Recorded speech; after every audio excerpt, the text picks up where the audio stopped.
engage in those behaviors, but we may be more prone to that particular tendency later in life because of the personality structure we have been assigned. But perhaps the most important point that constitutes a downside to the inborn theories is this: the assumption that if something is inborn, it must therefore be normal or morally desirable. Just suppose tomorrow morning we wake up and we hear on the news it has been proven that homosexuality is inborn. Case closed. There is verifiable evidence. That particular debate is over. Now, I don't think that's going to happen ever.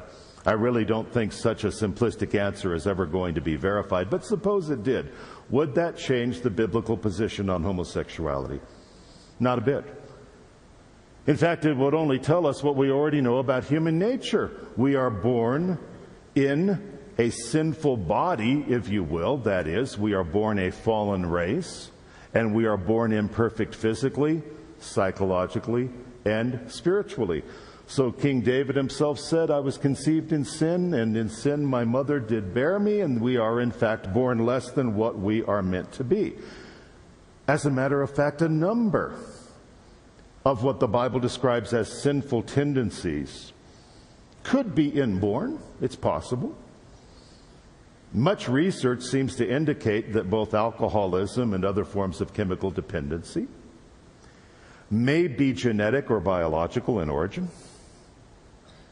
I'm interested in some court cases in which defense attorneys have argued that a client's violent behavior was actually genetic in origin and that he was born with a tendency towards violence. Therefore, his violence is excusable.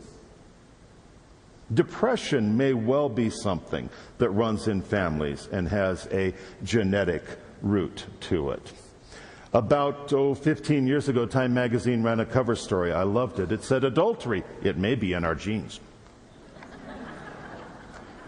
And the author proposed that men are genetically wired for polygamy and or promiscuity. And you unreasonable women, you're trying to rope us into monogamy when our genes compel us to spread our love around.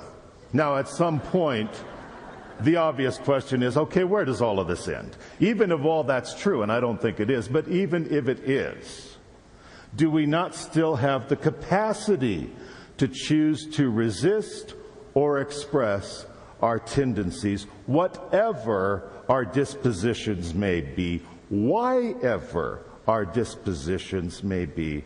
We are still free will agents with the capacity to resist or express our tendencies.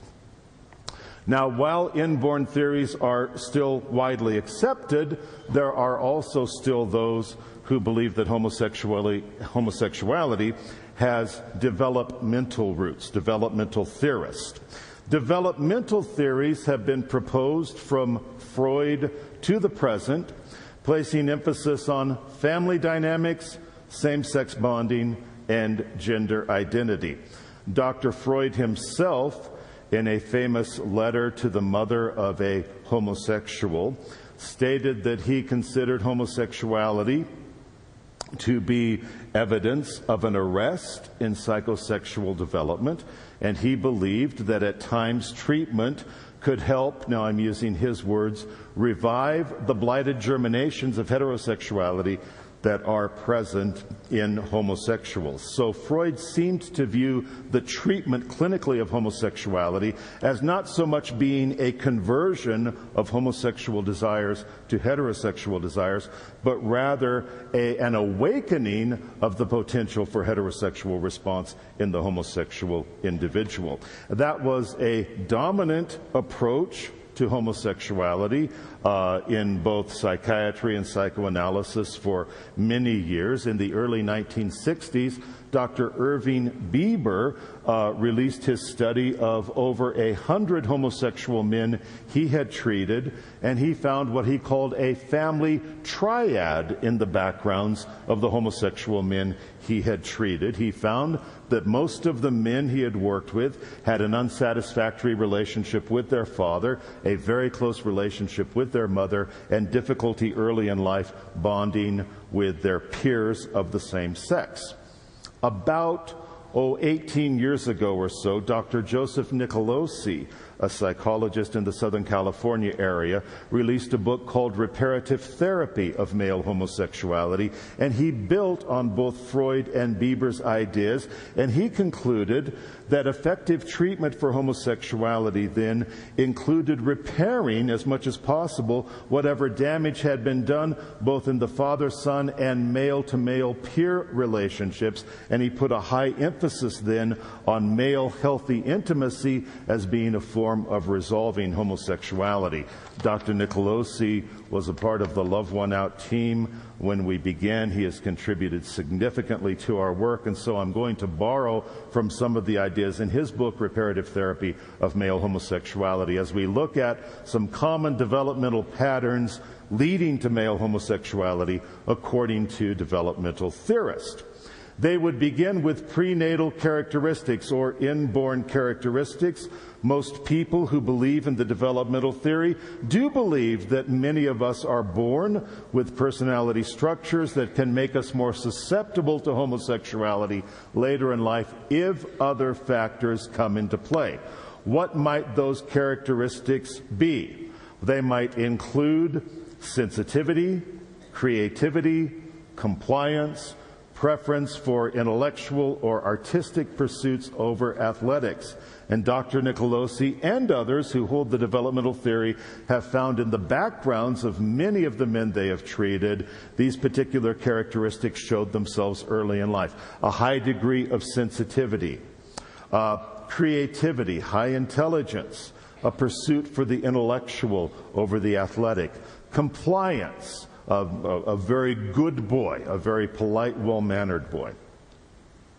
Are these problems? Of course not.